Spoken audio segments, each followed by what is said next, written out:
नमस्कार, मैं हूं अंकुर और आप देख रहे हैं सत्य हिंदी बुलेटिन। एक नजर डाल लेते हैं अब तक की खबरों पर। कांग्रेस नेता राहुल गांधी ने आज 17 जनवरी को प्रेस कॉन्फ्रेंस में वरुण गांधी के संबंध में कहा कि मैं वरुण को गले लगा सकता हूं, लेकिन उनकी विचारधारा को स्वीकार नहीं कर सकता। वो बीजेपी में है, वो अगर यहाँ आते हैं तो उन्हें समस्या हो सकती है। मैं आरएसएस दफ्तर कभी नहीं जा सकता, चाहे मेरा सिर काट दिया जाए। राहुल ने वरुण गांधी के कांग्रेस में आने की अटकलों के जवाब में ये बात कही। लंबे समय से वरुण गांधी के कांग्रेस में शामिल होने की चर्चा है। भारत जोड़ो यात्रा के दौरान आज मंगलवार को पंजाब के होशियारपुर में राहुल गांधी की प्रेस कॉन्फ्रेंस थी। राहुल ने कहा कि मेरे परिवार की विचारधारा है। वरुण ने एक अलग विचारधारा को अपनाया है। मैं वरुण की विचारधारा को कैसे स्वीकार कर सकता हूं? यानी राहुल गांधी ने साफ कर दिया कि वरुण अपनी विचारधारा छोड़े बिना कांग्रेस पार्टी में नहीं आ सकते। राहुल ने पंजाब में भारत जोड़ो यात्रा के दौरान प्रेस कॉन्फ्रेंस में कहा कि देश की संवैधानिक संस्थाएं, मीडिया, नौकरशाही पर आरएसएस बीजेपी का नियंत्रण है। चुनाव आयोग, न्यायपालिका पर भारी दबाव है। राहुल गांधी ने ऑक्सफैम रिपोर्ट के हवाले से गरीबी और असमानता पर भी अपनी बात रखी। उन्होंने कहा कि ये बातें मैं शुरू से कह रहा हूं कि देश के चंद पूंजीपतियों के पास देश की सारी दौलत चली गई है। ये भयंकर असमानता है।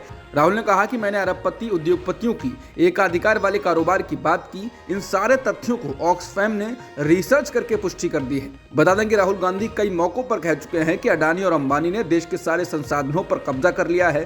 केंद्र सरकार उनके इशारे पर चल रही है। हालांकि अडानी अपनी तरह से इस पर सफाई भी पेश कर चुके हैं। बता दें, हाल ही में आई ऑक्सफैम की रिपोर्ट में बताया गया है कि देश के 1% लोगों के पास देश की 40% संपत्ति है, जबकि आबादी के निचले हिस्से के पास सिर्फ 3% संपत्ति है।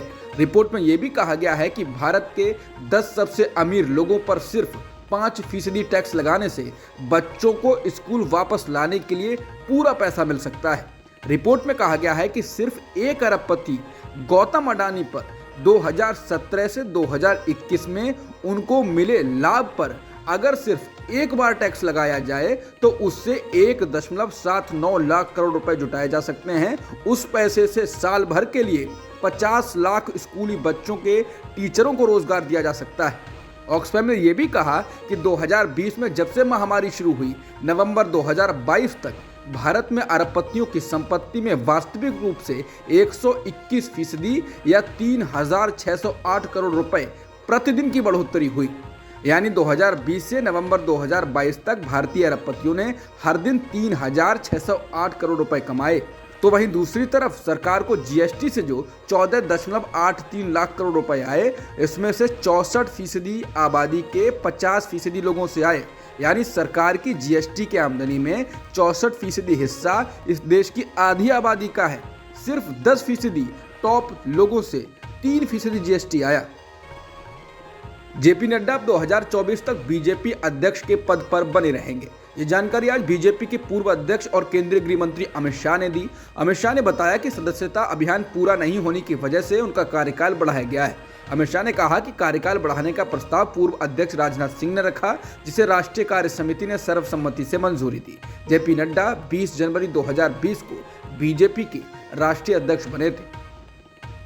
दिल्ली के मुख्यमंत्री अरविंद केजरीवाल उपराज्यपाल पर आज जमकर बरसे। उन्होंने विधानसभा के विशेष सत्र में कहा कि हमारे लिए जनतंत्र, संविधान और कानून सर्वोपरि है। एलजी साहब को भी कानून, दिल्ली की जनता और उनके द्वारा चुनी विधानसभा का सम्मान करना चाहिए। केजरीवाल ने उग्र भाषण में कहा कि उपराज्यपाल द्वारा लगातार अतिक्रमण किया जा रहा है। मुख्यमंत्री ने फिनलैंड में दिल्ली के शिक्षक प्रशिक्षण दौरे को कथित तौर पर रोकने के लिए उपराज्यपाल वीके सक्सेना की आलोचना की। उन्होंने कहा, ये एलजी कौन है? कहां से आ गया एलजी? किस बात का एलजी? हमारे सिर पर बैठ गया लेफ्टिनेंट गवर्नर। वो ये तय करने वाला कौन है कि हमारे बच्चों को कैसे शिक्षित किया जाना चाहिए? इन लोगों ने हमारे बच्चों को अशिक्षित रहने दिया। एलजी के पास हमें रोकने की शक्ति नहीं है। केजरीवाल ने तंज कसते हुए कहा, जिस तरह ये एलजी मेरा होमवर्क चेक कर रहा है, स्पेलिंग लिखावट की शिकायत कर रहा है, उस तरह मेरे शिक्षकों ने भी मेरा होमवर्क चेक नहीं किया। वो मेरे हेडमास्टर नहीं है। मैं एक निर्वाचित मुख्यमंत्री हूं। आप कौन हैं? दिल्ली के मुख्यमंत्री अरविंद केजरीवाल ने एलजी को लेकर विधानसभा में कहा कि समय बड़ा बलवान है, कुछ भी परमानेंट नहीं है जिंदगी में। कोई अगर सोचे कि मेरी सरकार बन गई और अब मेरी ही सरकार रहेगी, ऐसा नहीं होने वाला है। आज मेरी सरकार है, कल मेरी सरकार नहीं होगी, कभी ना कभी तो बदलेगी। केजरीवाल ने कहा कि आज उनकी सरकार है केंद्र में, हमेशा उनकी सरकार नहीं होगी।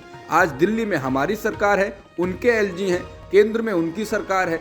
कल अगर भगवान ने चाहा ऐसा भी हो सकता है कि केंद्र में हमारी सरकार हो, दिल्ली में हमारे एलजी हो और दिल्ली में हमारी कांग्रेस या बीजेपी की सरकार हो।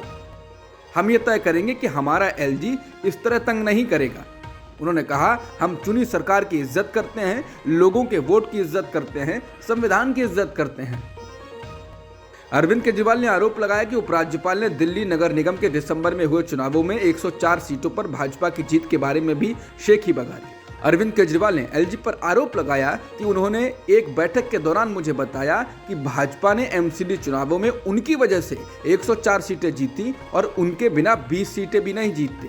केजरीवाल ने कहा कि उन्होंने ये भी कहा कि उनके कारण ही बीजेपी आने वाले आम चुनाव में दिल्ली की सभी 7 लोकसभा सीटें जीतेगी।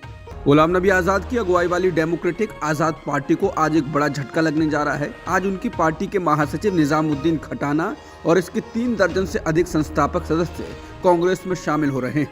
गौरतलब है कि डीएपी को छोड़कर कांग्रेस में जाने का ये ताज़ा मामला ऐसे समय में आ रहा है जब आजाद अपनी पार्टी के रजिस्ट्रेशन के लिए चुनाव आयोग से मुलाकात करने वाले हैं। डेमोक्रेटिक आजाद पार्टी के एक वरिष्ठ नेता ने पुष्टि करते हुए कहा कि आजाद को चुनाव आयोग ने मंगलवार को मिलने के लिए बुलाया है। उन्होंने कहा कि फिलहाल हम अपनी पार्टी को डेमोक्रेटिक आजाद पार्टी कहते हैं, लेकिन ये इस बात पर निर्भर करता है कि चुनाव आयोग कल हमें किस नाम की अनुमति देता है। बता दें, ये कोई पहली बार नहीं है जब आजाद की पार्टी को छोड़कर उनके नेता कांग्रेस में गए हैं। इससे पहले पूर्व उप मुख्यमंत्री ताराचंद समेत लगभग 17 नेता कांग्रेस में पहले ही जा चुके हैं। एनडीटीवी की एक रिपोर्ट के मुताबिक बीजेपी राष्ट्रीय कार्यकारिणी के दौरान सोमवार रात तो प्रधानमंत्री नरेंद्र मोदी ने कर्नाटक के पूर्व मुख्यमंत्री बीएस येदियुरप्पा को 15 मिनट दिए और सरकारी न्यूज एजेंसी पीआईबी ने इसका बाकायदा फोटो भी जारी किया है। हालांकि येदियुरप्पा वही वरिष्ठ नेता हैं जिन्हें बीजेपी नेतृत्व ने मुख्यमंत्री पद से हटाया था और बसवराज बोम्मई को बैठाया था। येदियुरप्पा भ्रष्टाचार के आरोपों से घिरे रहे हैं। बता दें, दक्षिण भारत में कर्नाटक एकमात्र राज्य है जहां बीजेपी सत्ता में है। येदियुरप्पा कर्नाटक में लिंगायत जनाधार वाले बड़े बीजेपी नेता हैं, लेकिन पार्टी में उनका लो प्रोफाइल है।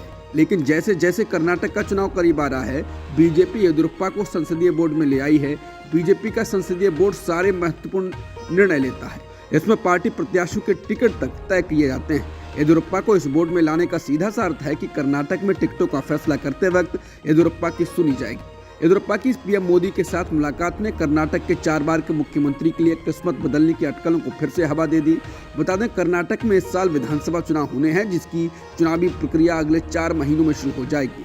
हालांकि बीजेपी राष्ट्रीय कार्यकारिणी में 9 राज्यों के लिए चुनावी रणनीति पर बात हो रही है। वो पार्टी के एजेंडे में भी शामिल है, लेकिन कर्नाटक पर पार्टी नेतृत्व की ज्यादा नजर है।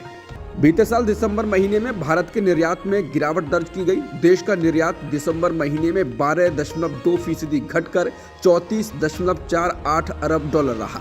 एक साल पहले 2021 के इसी महीने में ये 39.27 अरब डॉलर था। वाणिज्य मंत्रालय के सोमवार को जारी आंकड़ों के अनुसार दिसंबर 2022 में देश का आयात भी घटकर 58.24 अरब डॉलर रहा, जो पिछले साल इसी महीने में 60.33 अरब डॉलर था। इस दौरान आयात में कमी के बावजूद देश का व्यापार घाटा 12.8% बढ़कर 23.76 अरब डॉलर पहुंच गया। संयुक्त राष्ट्र सुरक्षा परिषद ने सोमवार को पाकिस्तान स्थित आतंकवादी अब्दुल रहमान मक्की को एक वैश्विक आतंकवादी के रूप में सूचीबद्ध कर दिया है। बता दें, बीते साल भारत लश्कर ए तैयबा के आतंकवादी अब्दुल रहमान मक्की को वैश्विक आतंकवादी घोषित करने के लिए संयुक्त राष्ट्र में प्रस्ताव लाया था, लेकिन चीन ने इसे रोक दिया। इसके बाद भारत ने चीन पर कड़ी प्रतिक्रिया भी दी थी। अब्दुल रहमान मक्की जमात-उद-दावा के मुखिया हाफिज सईद का रिश्तेदार है, जो भारत में 26 नवंबर 2011 को हुए आतंकवादी हमलों का मास्टरमाइंड माना जाता है। अब तक की खबरों में इतना ही। बाकी खबरों के लिए बने रहिए सत्य हिंदी के साथ। नमस्कार।